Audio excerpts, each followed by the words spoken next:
Capítulo 476. Poco después, en la ceremonia de coronación de Leopoldo II como rey de Bohemia, el enviado francés hizo entrega pública de un obsequio. Una exquisita maqueta de una villa junto con un juego de llaves con incrustaciones de oro. Se trataba de una lujosa propiedad en el Jardín de las Estrellas de París, valorada en 50.000 florines. Dado que Leopoldo II heredaría posteriormente una docena de títulos reales, este regalo fue considerado el más caro en la ceremonia de coronación. Inmediatamente, los nobles austríacos y los funcionarios extranjeros que lo felicitaban comenzaron a preguntar por el Jardín de las Estrellas.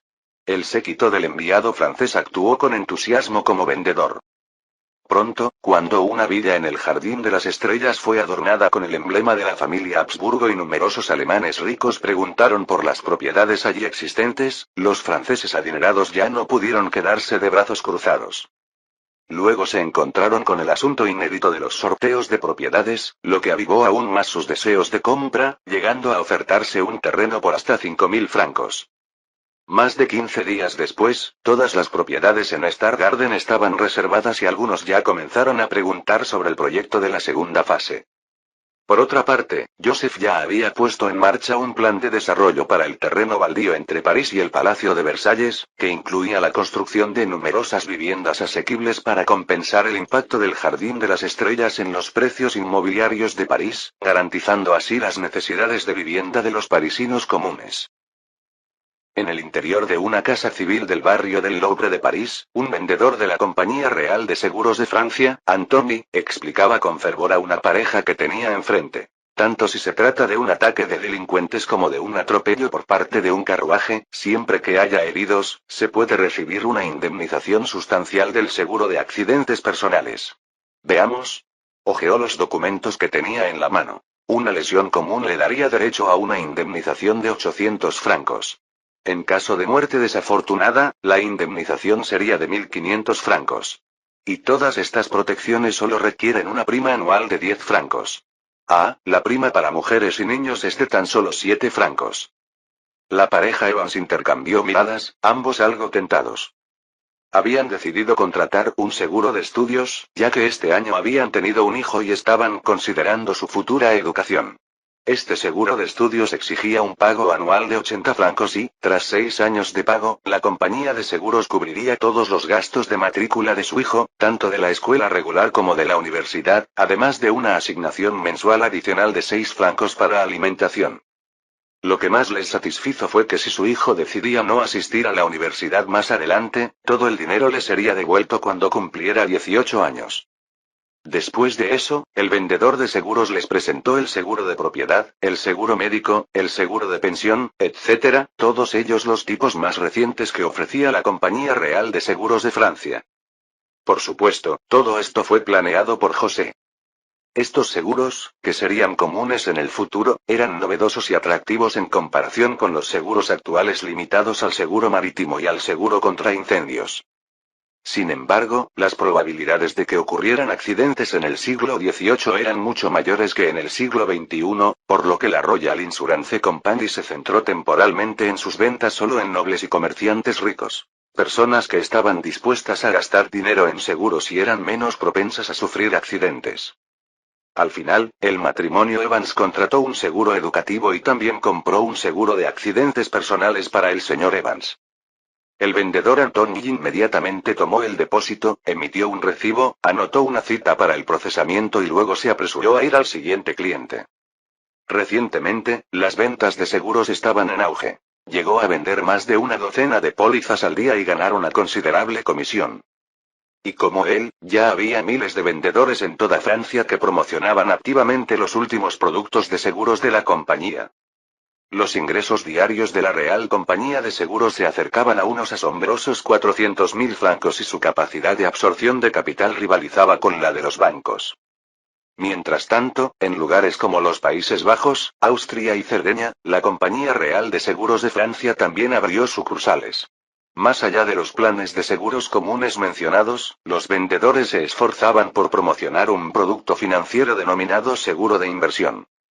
Los compradores solo tienen que pagar una cierta cantidad de prima a la compañía de seguros anualmente y, después de completar los pagos durante 15 años, podrían recibir un interés mensual del 3% de la compañía de seguros hasta su muerte.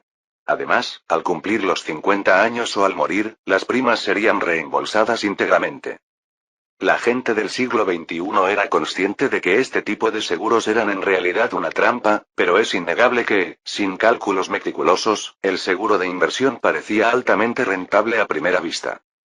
En varios países, sobre todo para las personas que aún vivían en una sociedad feudal y que preferían una sensación de estabilidad y seguridad, las ventas de seguros de inversión estaban en auge. Solo eso, cada mes, podía añadir entre 2 y 3 millones de francos a los ingresos de la Compañía Real de Seguros. En cuanto a Inglaterra, la Royal Insurance Company no estableció directamente una sucursal allí, sino que abrió una nueva Atlantic Insurance Company, aparentemente no relacionada con la Royal Insurance Company. Si los británicos se atrevieran en el futuro a intentar algo parecido a una igualación forzosa de la riqueza contra Francia, esta compañía de seguros podría simplemente mostrarles un cierre forzoso. Según el plan de José, cuando se aboliera la recaudación de impuestos y el gobierno volviera a controlarla, era posible recaudar más de 50 millones de francos a través del sector inmobiliario y del negocio de los seguros. Suburbio del sur de París. En una vida lujosa pero estilísticamente discreta, Godemir entró en una espaciosa sala de conferencias dirigida por un mayordomo. Ya había alrededor de una docena de personas reunidas alrededor de una mesa de conferencias ovalada, charlando en parejas o en pequeños grupos. Al oír la llegada de alguien, miraron casualmente a Godemir pero no le prestaron mucha atención y continuaron sus conversaciones. Godemir no se sintió ofendido. Era simplemente un banquero de poca monta cuyo principal negocio estaba en Inglaterra. Ser invitado a esa reunión ya era una dificultad en sí misma. Naturalmente, no le importaban las actitudes de los demás. Por indicación del mayordomo, se sentó en una silla cerca del final de la mesa y de inmediato notó el logo apto para vivir impreso en la mesa de conferencias frente a él. Se quedó un tanto sorprendido. Apto para vivir era el mueble de paneles sintéticos más popular en París últimamente, muy caro. Esta gran mesa de conferencias que tenía delante debía costar casi 1.000 francos.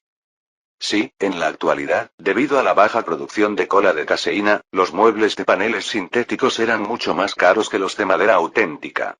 Sin embargo, con la publicidad de que eran resistentes a las termitas e indeformables y las promociones personales previas de Joseph, los muebles de paneles sintéticos se habían convertido en tendencia en el sector de los muebles de alta gama. Godemir olió el aroma único de la mesa y lo admiró en silencio. ¡Qué aroma tan encantador! Debe ser lo que llaman el olor de la industria. Si José escuchara sus pensamientos, le diría torpemente que en realidad era el olor del formaldehído, que, inhalado en exceso, era malo para la salud. Capítulo 477. De hecho, todos los muebles producidos por Yehiu vienen con un aviso que dice: colóquelos en un área bien ventilada cuando estén en uso, pero prácticamente todo el mundo lo ignora. Posteriormente, el sirviente le trajo a Godemir una botella de París Cola y una copa de vino. Este último asintió con la cabeza al sirviente y con destreza vertió la bebida de la botella de vidrio en la copa de vino, provocando que inmediatamente se formaran grandes burbujas en el vino de color púrpura oscuro. Esta era la última tendencia en bebidas entre la nobleza parisina. La bebida gaseosa realzaba la dulzura del vino y las burbujas ayudaban a que el aroma se extendiera más rápidamente por la boca. El olor persistente que seguía a un eructo era verdaderamente delicioso. Sin embargo, debido a la limitada capacidad de producción de este refresco, París Cola solo se vendía en las principales ciudades de Francia, por lo que esta forma de beber aún no se había popularizado en toda Europa.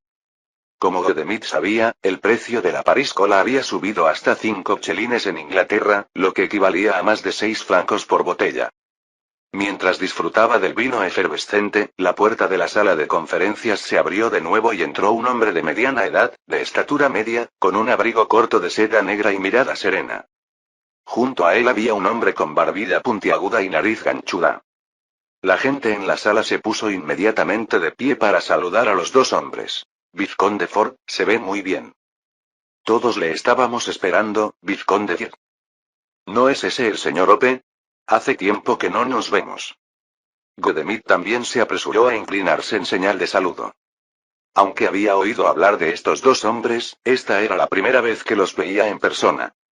Leon Foult fue un magnate financiero en Francia, propietario de bancos y empresas de transporte, y fue el cerebro detrás de los agricultores generales de Francia. El hombre de la nariz ganchuda era holandés, llamado Henry Ope, propietario de numerosos bancos en Holanda, Rusia y Suecia.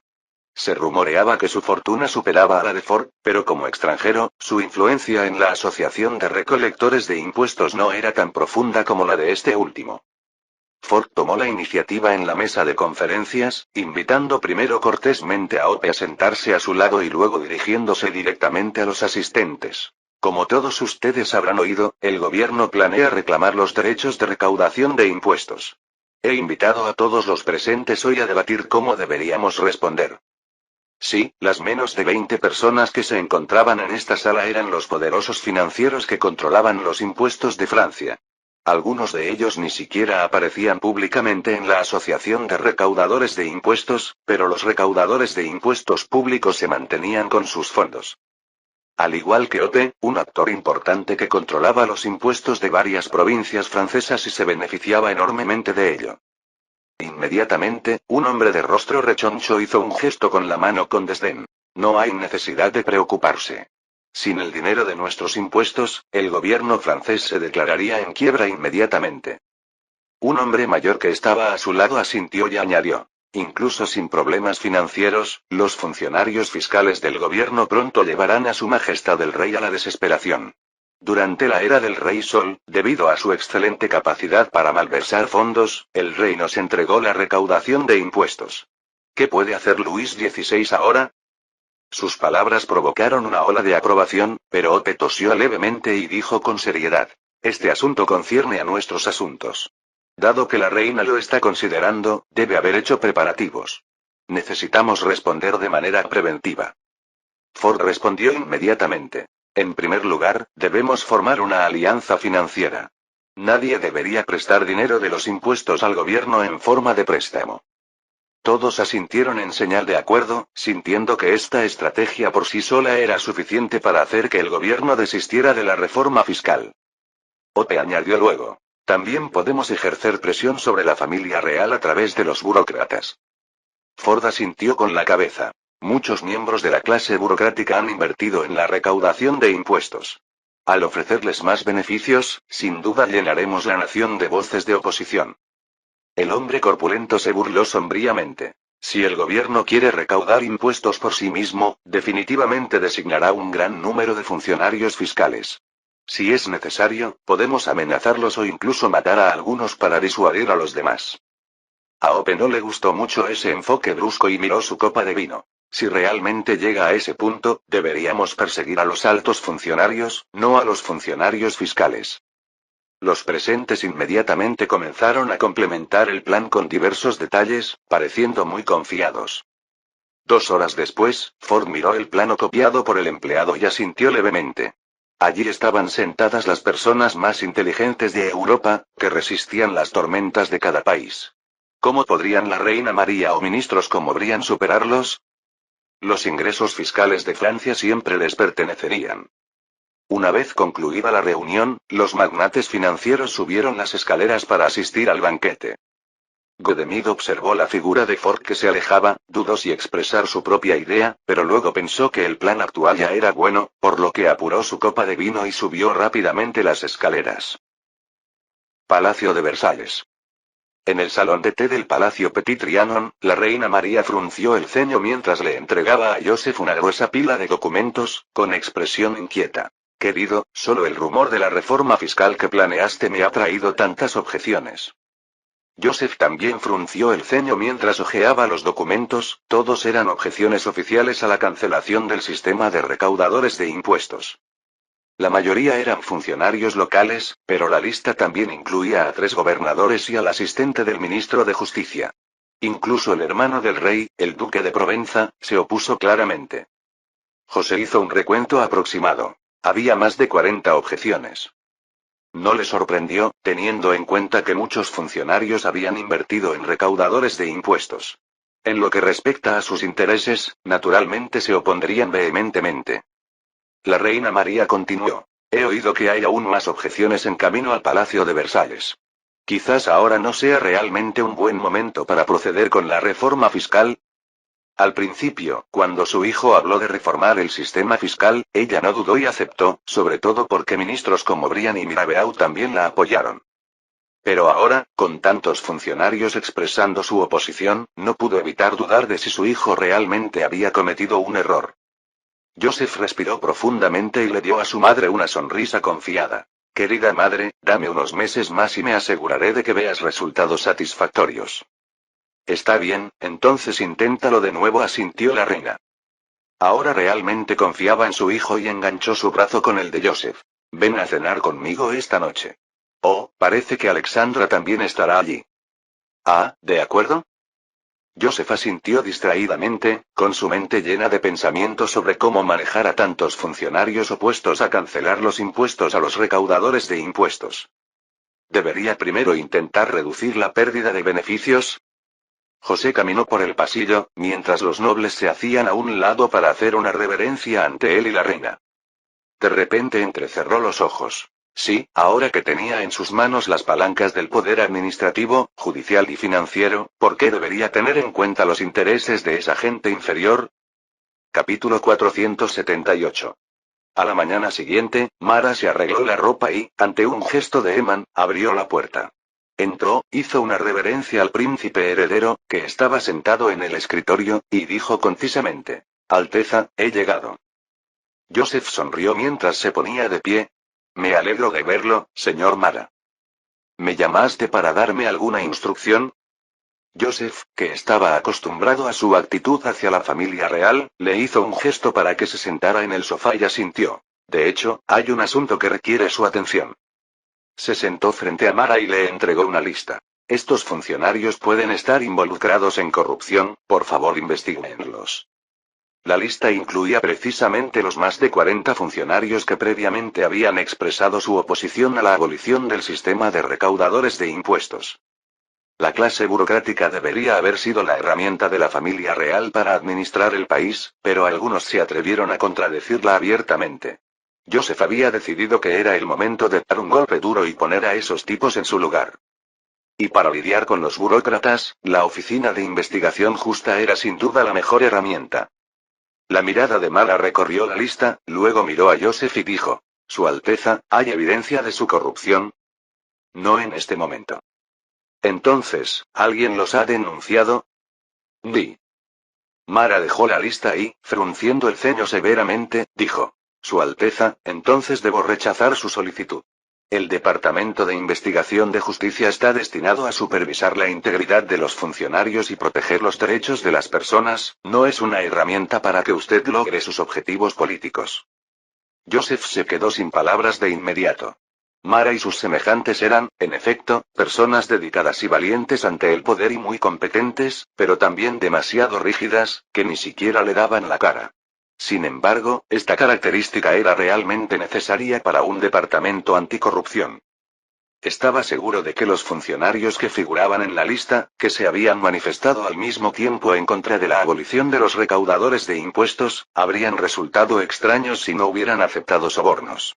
Pero solo pudo decir con impotencia: Señor Mara, solo le estoy pidiendo que inicie una investigación. Si son inocentes, naturalmente no serán tratados injustamente. En su corazón, pensó que con la situación actual de los burócratas franceses, no investigarlos y condenarlos a todos por corrupción probablemente dejaría pocos errores judiciales. Mara frunció el ceño nuevamente, claramente en contra de su voluntad, y mirando hacia abajo, dijo: Muy bien, Su Alteza, haré que alguien lo investigue. ¿Hay algo más? Eso es todo, nada más. Mara entonces recogió la lista, hizo una reverencia a Joseph, retrocedió unos pasos y se giró para irse, murmurando en voz baja: ¡Qué desperdicio de los recursos de la oficina!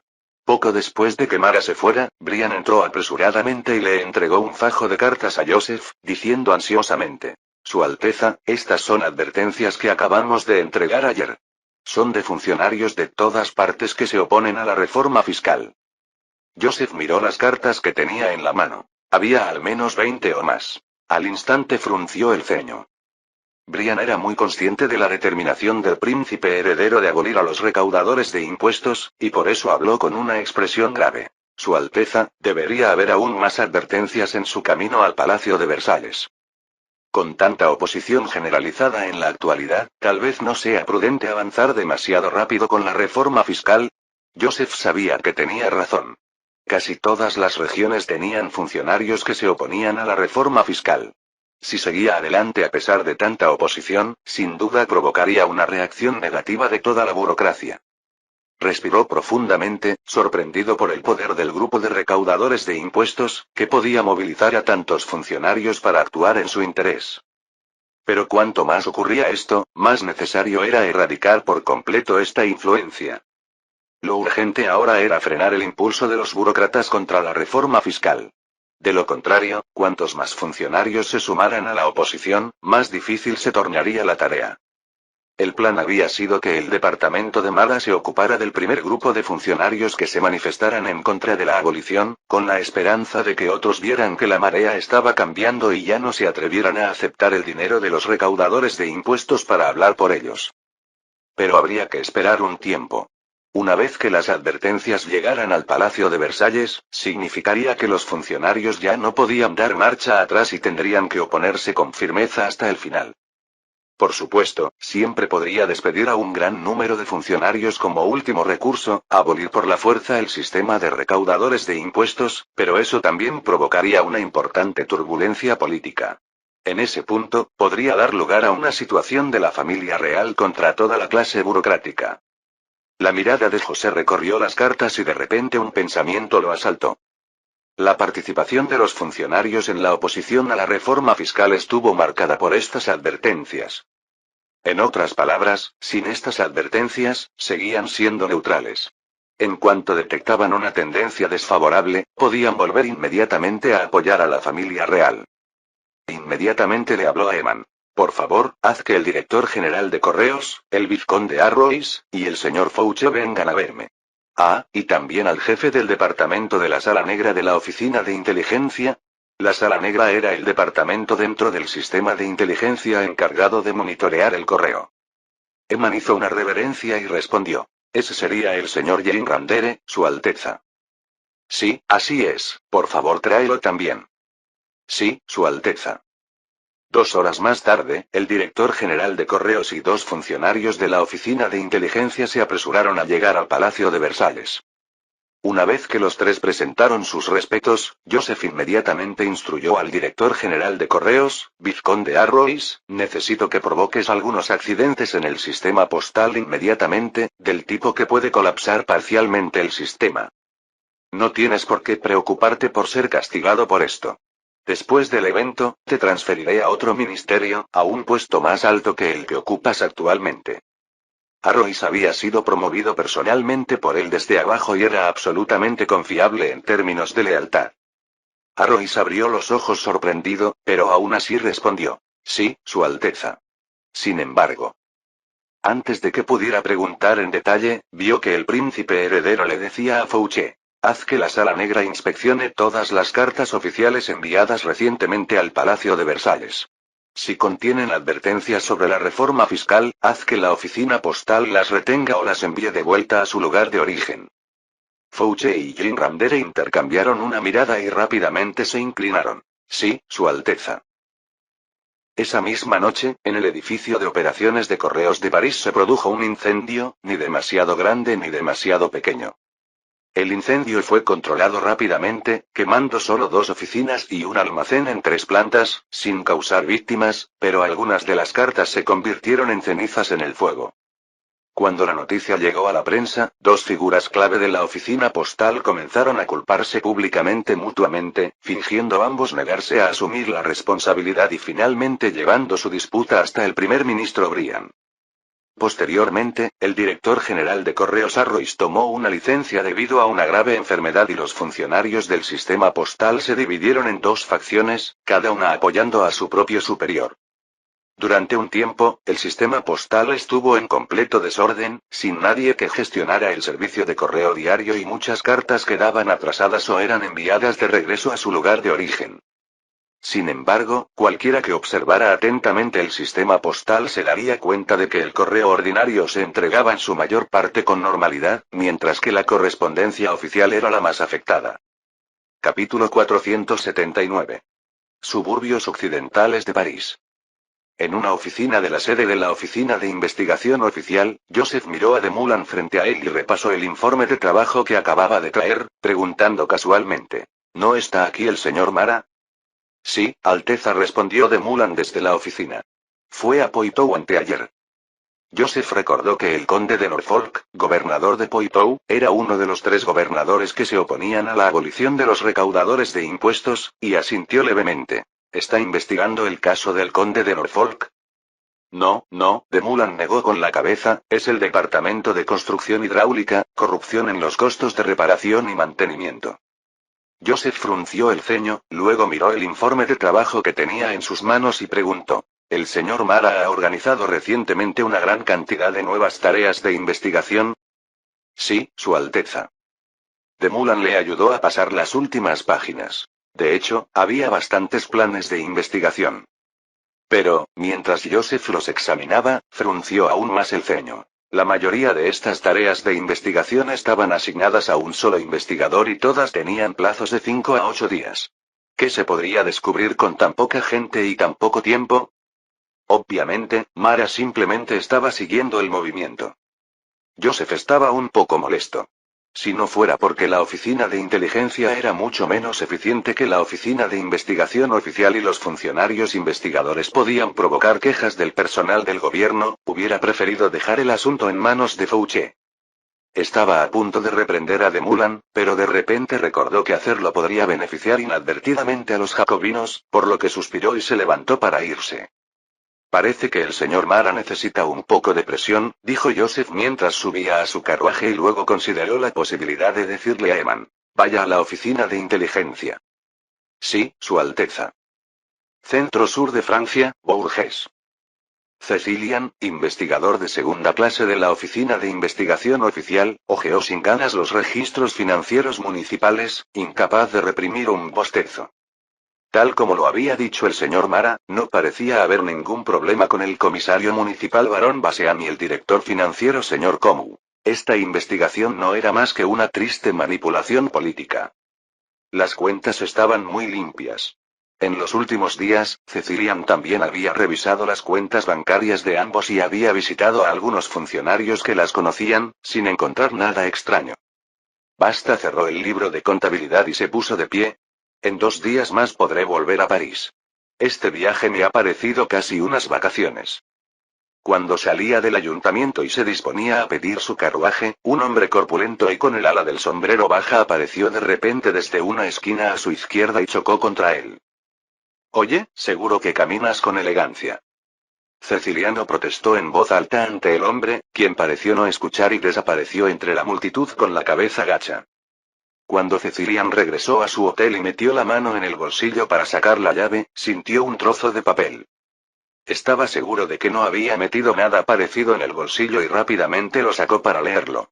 La nota contenía solo 2 frases. Vuelve a París, aquí no hay nada para ti. Vete ahora que puedes, sigue adelante y sin duda estás invitando al peligro. El rostro de Cecilian se puso rojo.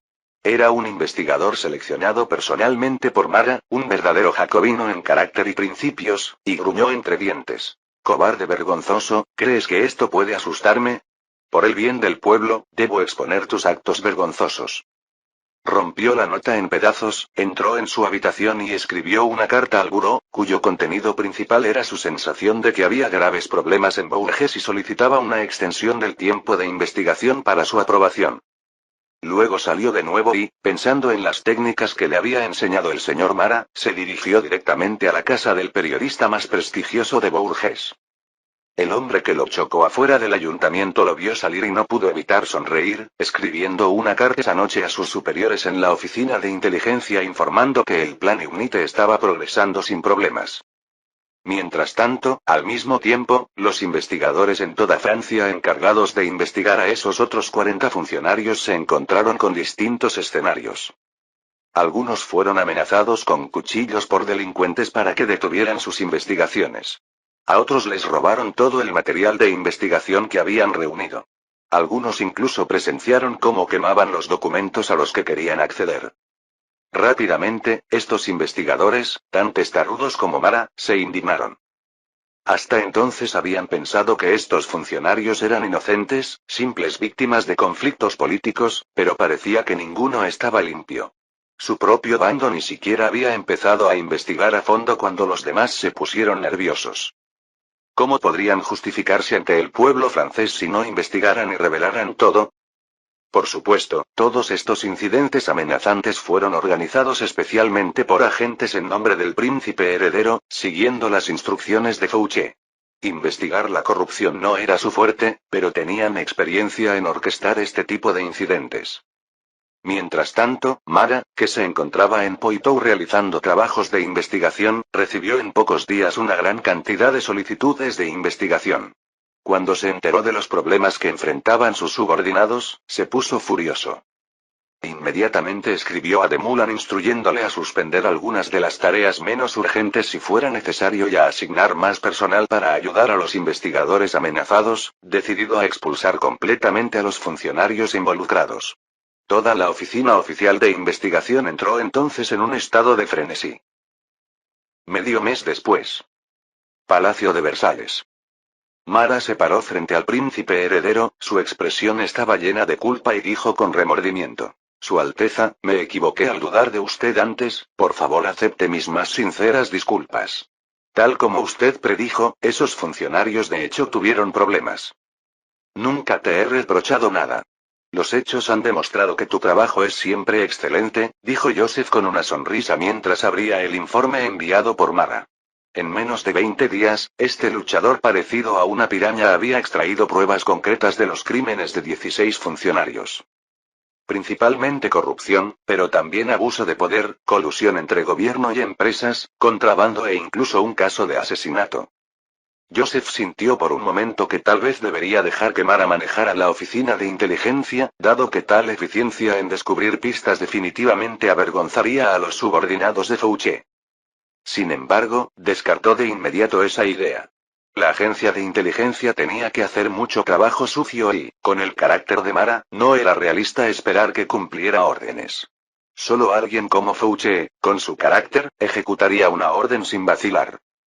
Joseph levantó los 16 informes y le habló con severidad a Mara. En lo que respecta a estos gusanos, estos vampiros, te encomiendo que los trates con justicia. La oficina de investigación oficial tenía el derecho directo de arrestar, y el tiempo de detención sin pruebas era incluso más largo que el de la policía. Después de finalizar las pruebas, solo necesitaban presentar una solicitud a Joseph, que obtuvo la aprobación para iniciar directamente el procesamiento. Sí, Su Alteza. Joseph asintió con satisfacción y luego miró los informes de investigación de los 30 funcionarios restantes de quienes aún no se había obtenido evidencia concluyente, frunciendo ligeramente el ceño. Capítulo 480. Mara miró la expresión del príncipe heredero, luego miró el informe de investigación que tenía en la mano y dijo de inmediato: Su Alteza, por favor, deme algo de tiempo. Si realmente han cometido malversación de fondos, seguramente podré descubrirlo. Al oír esto, las cejas de José todavía no se relajaron. Él creía que con el espíritu tenaz de Mara, tarde o temprano, sería capaz de desenterrar los secretos sucios de esos funcionarios, incluso la evidencia de la corrupción del gobernador de Poitou había sido desenterrada por él, pero aún así, el tiempo que tomaría era demasiado largo. Si no pudiera disuadir en el menor tiempo posible a aquellos funcionarios que se atrevieron a oponerse a la abolición del sistema de recaudadores de impuestos, más personas seguirían su ejemplo, aceptando sobornos para unirse al coro en su contra. Al fin y al cabo, incluso si el sistema postal colapsara, en el peor de los casos, sería caótico durante un mes, por lo que hay que tomar una decisión rápida para condenar a todas esas 40 personas. Por un instante, la idea de ordenar al departamento de inteligencia que fabricara pruebas contra estos hombres pasó por la mente de Joseph. Sin embargo, descartó de inmediato la idea. Una vez que se estableciera un precedente a ese tipo, tendría consecuencias perjudiciales sin fin. Incluso podría llevar a que un día el departamento de inteligencia inventara cargos contra la familia real. Sería mejor atenerse a las reglas políticas universalmente reconocidas para evitar efectos secundarios graves.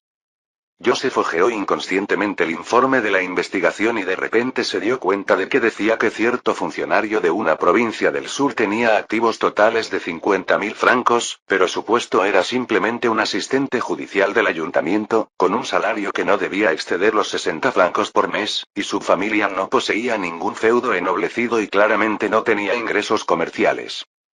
Es decir, si este individuo no tuviera un ingreso ilegítimo, tendría que trabajar durante 70 años sin comer ni beber para acumular tal riqueza.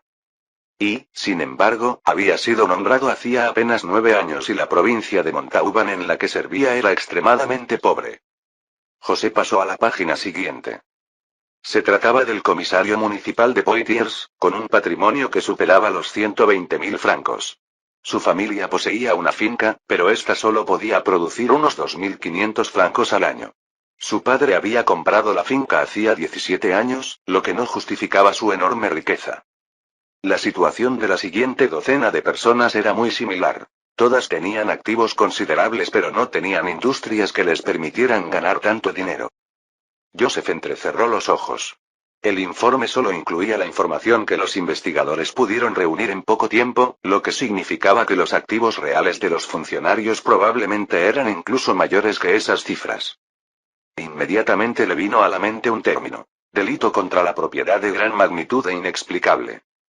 Aunque en el siglo XVIII parecía poco realista codificar este delito en la ley y el proceso legislativo era demasiado lento, eso no impidió el uso de su concepto para investigar la evidencia de los crímenes de los funcionarios. Hay que tener en cuenta que el Departamento de Investigación Judicial tenía efectivamente el poder de interrogar, y Mara, a quien siempre le disgustaron los burócratas, no se contendría en sus interrogatorios mientras tuviera algo a lo que aferrarse. Joseph sonrió levemente y miró a Mara. Señor Mara, ¿ha oído hablar del gran delito contra la propiedad sin explicación? ¿Ah, sí? Poitiers.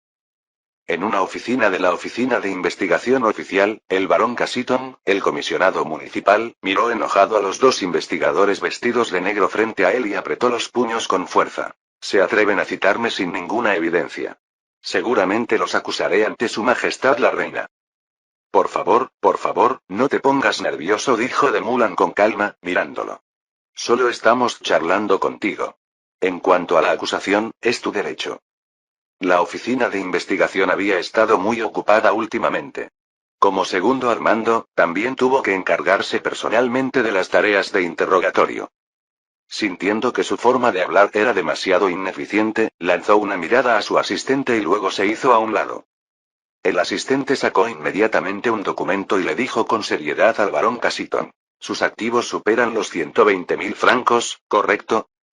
¿A ti qué te importa?, replicó Cassiton. El ayudante de Moulan prosiguió como si hablara consigo mismo. Usted ha trabajado anteriormente como ayudante de finanzas, como comisario comercial y hace 4 años fue ascendido a comisario municipal. Hemos calculado que todos sus sueldos juntos a lo largo de los años suman un total de 7.820 francos. ¿Y qué?, preguntó Cassiton con desdén. El total de ingresos que ha obtenido de su mansión desde su adquisición debe ser de 37.000 francos. La casa que posee en la zona este de la ciudad ha sido alquilada, lo que ha supuesto un total de 4.000 francos de alquiler a lo largo de los años. Ha escrito artículos para el periódico Life and Salon y los honorarios totales acumulados. Tu mujer y tus hijos no tienen ingresos. Tu mujer aportó una dote de 2.000 francos cuando se casó contigo. ¿Me he olvidado de algo? Cassiton simplemente se burló como si no pudiera molestarse en responder. Así que desde que naciste, tus ingresos totales suman 51.000 francos, recitó mecánicamente el asistente de Moulan del informe, y los gastos de manutención de tu familia, incluida la compra de tu residencia actual, la comida y la ropa de uso diario, los gastos en clubes y al menos 18.000 francos. Eso significa que su fortuna debería ser de 33.000 francos, pero sus bienes ascienden a más de 120.000 francos. De repente, se inclinó hacia Cassiton, sus narices casi se tocaron.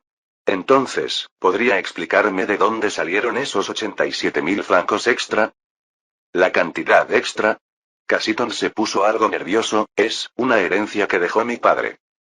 Estás mintiendo. El impuesto de sucesiones que pagaste ascendió a 820 libras, lo que significa que heredaste 13.000 libras. Ah, ahora lo recuerdo. Invertí en el negocio de un amigo y recibí dividendos. Bien. ¿Cómo se llama, dónde vive y a qué se dedica? Casiton no pudo inventar nada en ese momento y finalmente apretó los dientes. ¿Y qué si soy rico? Todo eso es por parte de algunos amigos que me admiran. De repente, Demulan sonrió de lado. ¿Quién te dio el dinero? No es asunto tuyo. Por supuesto, es asunto mío, dijo Demulan en voz alta, darle dinero a un funcionario sin ningún motivo es un soborno.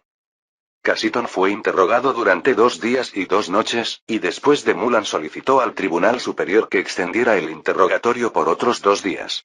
Por su parte, Joseph ya había dado instrucciones a los tribunales a través del Tribunal Supremo Real, por lo que tales solicitudes fueron aprobadas rápidamente. Aunque Casiton era un noble, los investigadores, principalmente los jacobinos, despreciaban a los nobles más que a nadie, por lo que utilizaban todas las tácticas, como la coerción y la privación del sueño, excepto el asalto físico directo. Finalmente, en la tarde del segundo día, Casiton no pudo aguantar más y comenzó a confesar los detalles de su malversación de fondos. En muchas películas y series de televisión se muestran a criminales con fuertes defensas psicológicas que niegan persistentemente todos los cargos durante el interrogatorio. Sin embargo, en realidad, la mayoría de las personas se desploman psicológicamente en la sala de interrogatorio en mediodía. En particular, debido a que Demulan siguió insistiendo en el tema del origen de los activos, a Casiton le resultó imposible salir adelante con engaños. Mientras tanto, en toda Francia se producían situaciones similares. Los investigadores de la Oficina de Investigación Oficial habían obtenido una abundante cosecha. Fin del capítulo 480.